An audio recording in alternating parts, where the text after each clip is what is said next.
আজকে আমরা আলোচনা করতে যাচ্ছি ক্লাস 9 জীবনবিজ্ঞান সালোক সংশ্লেষের পার্ট 2।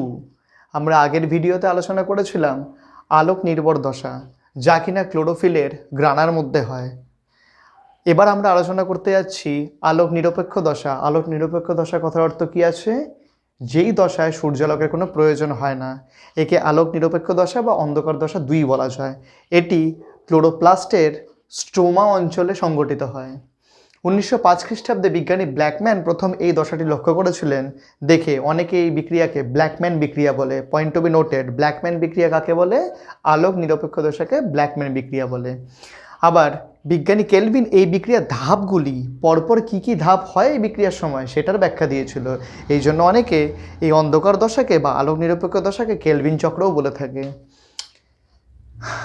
আবার এই চক্রে উৎপাদিত প্রথম স্থায়ী যৌগ পিজিএ ফসফোগ্লিসারিক অ্যাসিড, এই বিক্রিয়ার সময় সর্বপ্রথম যে স্থায়ী যৌগ উৎপন্ন হয় তার নাম হচ্ছে ফসফোগ্লিসারিক অ্যাসিড পিজিএ, যার মধ্যে 3টি কার্বন পরমাণু যুক্ত আছে। এই জন্য একে অনেকে C3 সাইকেলও বলে থাকে। C3 সাইকেল, C3 চক্রও বলে থাকে। আচ্ছা, এই দশার প্রধান কাজ কি আছে? এই দশার প্রধান কাজ কার্বন ডাই অক্সাইডের বিজারণ এবং গ্লুকোজ তৈরি। আমরা আলোক দশায় কি কি পড়েছিলাম? আলোক দশায় হয়েছিল সূর্যালোকের আবদ্ধকরণ, ক্লোরোফিল সক্রিয়করণ। ইম্পর্টেন্ট জিনিস কি ছিল? জল ভাঙা। জল ভেঙে ওখানে কি উৎপন্ন হয়েছিল? হাইড্রোজেন পজিটিভ আয়ন, যা কিনা আগের থেকে জমে থাকা NADP এর সাথে বিক্রিয়া করে NADPH সৃষ্টি করেছিল। এই NADPH আর H+ এখন চলে আসবে আমাদের অন্ধকার দশায়। Point to be noted, NADPH plus H+, এই যে এখানে NADP এর বিজারণ হয়েছিল, এই NADP এর বিজারণের পরে যে NADPH প্লাস H+ সৃষ্টি হয়েছে, এবার এটা কোথায় আসবে? এবার এটা আলোক নিরপেক্ষ দশায় বা অন্ধকার দশায় আসতে চলেছে। পয়েন্ট টু বি নোটেড, 6 নম্বর স্টেপে ফটোফসফোরাইলেশনে ADP থেকে IP যুক্ত হয়। IP মানে কি? অজৈব ফসফেটমূলক যুক্ত হয়ে যে ATP সৃষ্টি হয়েছিল, এটা কোথায় যাবে? এটাও এখন আলোক নিরপেক্ষ দশায় আসবে। আমি আগের ভিডিওতে বলেছিলাম ATPকে কি বলা হয়? আমাদের দেহের এনার্জি কারেন্সি। এনার্জি কারেন্সি কেন বলা হয়? যতগুলো কার্য এবং কার্যের জন্য শক্তি লাগবে আমাদের দেহের মধ্যে, সেই সব শক্তির যোগান দেয় ATP।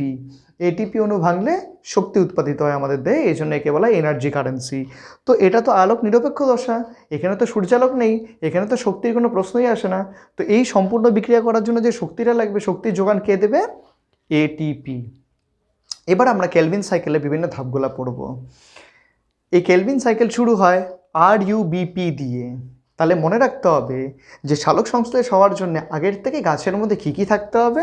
ফার্স্ট ছিল হচ্ছে NADP, তারপরে ছিল হচ্ছে ADP, তারপরে আছে হচ্ছে RUBP। RUBP ফুল ফর্ম কী আছে? Ribulose bisphosphate. এটা আগের থেকেই কোষের মধ্যে থাকতে হবে। 6 অণু রাইবুলোজ বিসফসফেট দরকার। খুবই ইম্পর্টেন্ট প্রশ্ন, রাইবুলোজ বিসফসফেটের মধ্যে কয়টা কার্বন পরমাণু থাকে? 5 কার্বন যুক্ত।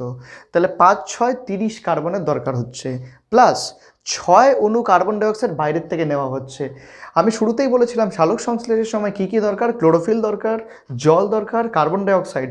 জলের ব্যবহার তো হয়ে গেছে, ক্লোরোফিলের ব্যবহার তো হয়ে গেছে, কিন্তু কার্বন ডাইঅক্সাইড কোথায়?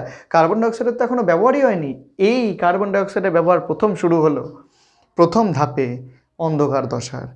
6 অণু RUBP, যা কিনা 5 কার্বন যুক্ত, 5 6 30 কার্বন হলো, প্লাস 6 অণু কার্বন ডাইঅক্সাইড। প্রত্যেক অণু কার্বন ডাইঅক্সাইডের মধ্যে কয়টা করে কার্বন আছে? একটা করে কার্বন, তার মানে 6 কার্বন। 30 6 36 কার্বন জড়ো হলো। এই 36 কার্বন বিক্রিয়া করে 12 অণু PGA ফসফোগ্লিসারিক অ্যাসিড, যেটা কিনা বলছিলাম প্রথম স্থায়ী যৌগ অন্ধকার দশার, PGA 12 অণু সৃষ্টি করলো।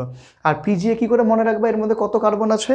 এখানে 30 + 6 36, তাহলে 12 3 36, 3 12 36। PGA এর মধ্যে প্রত্যেক অণুতে 3টি করে কার্বন আছে। এই হয়ে গেল 36টি কার্বন পরমাণুর হিসাব। আচ্ছা, এই ধাপকে বলা অঙ্গারাত্মীকরণ। অঙ্গারাত্মীকরণ কেন বলে? কারণ বাইরের থেকে, পরিবেশ থেকে যে কার্বন ডাইঅক্সাইডটাকে শোষণ করা হয়েছিল, এই প্রথম ধাপ, যেখানে কিনা কোষের অন্তর্গত করা হচ্ছে সেই কার্বনকে কোষের অন্তর্গত করার জন্য এই ধাপকে বলা হয় অঙ্গারাত্মীকরণ।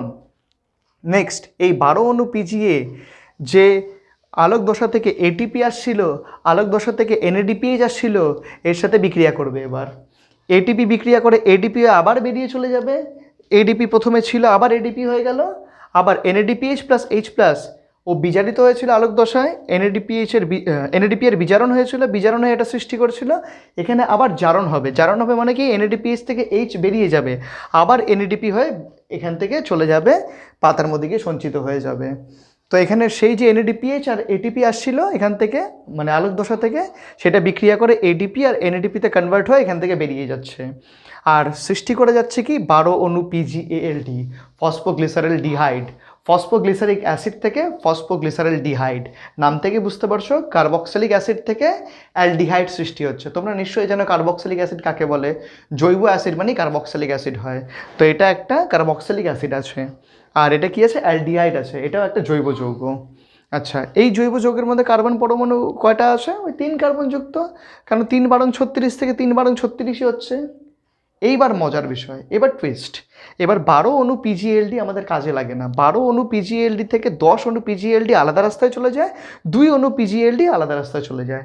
2 অণু পিজিএলডি যার মধ্যে কার্বন কিনা 3 পরমাণু আছে, তো 3 দুগুণি 6 গিয়ে 1 অণু গ্লুকোজ সৃষ্টি করলো, যেখানে 1 অণু গ্লুকোজের মধ্যে কার্বন পরমাণুর সংখ্যা কয়টা? 6টা। তো 3 দুগুণি 6 থেকে 1 আর 6 হয়ে গেল, এখানে C6H12O6 গ্লুকোজ সৃষ্টি হলো। গ্লুকোজ আবার জল বিয়োজনের মাধ্যমে, জলকে সরিয়ে দিয়ে শ্বেতসার রূপে সঞ্চিত হবে কোথায়? উদ্ভিদের যেসব অঙ্গে খাদ্য সঞ্চয় করতে পারে, যেমন মূল হতে পারে, যেমন কাণ্ড হতে পারে, যেমন পাতা হতে পারে, যেই সব অঙ্গে খাদ্য সঞ্চয় করতে পারে সেখানে শ্বেতসার হিসেবে সঞ্চিত থাকবে। আর এই 10 অণু পিজিএলডি যেটা কিনা 3 কার্বন পরমাণুযুক্ত, এর কী হবে? এ বিভিন্ন বিক্রিয়ার মাধ্যমে, বিভিন্ন উৎসেচকের সাহায্যে, অন্তর্বর্তী যৌগ সৃষ্টির মাধ্যমে আবার 6 অণু আরইউবিপিতে কনভার্ট হয়ে যাবে, আবার এ পাতার মধ্যে গিয়ে সঞ্চিত হয়ে যাবে। এবার এইভাবে একটা সাইক্লিক্যাল ফর্মে অন্ধকার দশা, আলোক দশা চলতেই থাকে। পয়েন্ট টু বি নোটেড, বাইরে থেকে কী কী নিয়েছিল? সূর্যালোক, কার্বন ডাইঅক্সাইড, জল। গাছের মধ্যে অলরেডি থাকতে হবে কি কি? NADP, যার আরেকটা নাম কি আছে? হিল বিকারক। পয়েন্ট টু বি নোটেড, আগের থেকে থাকতে হবে কি কি? ADP, adenosine diphosphate. আগের থেকে থাকতে হবে কি কি?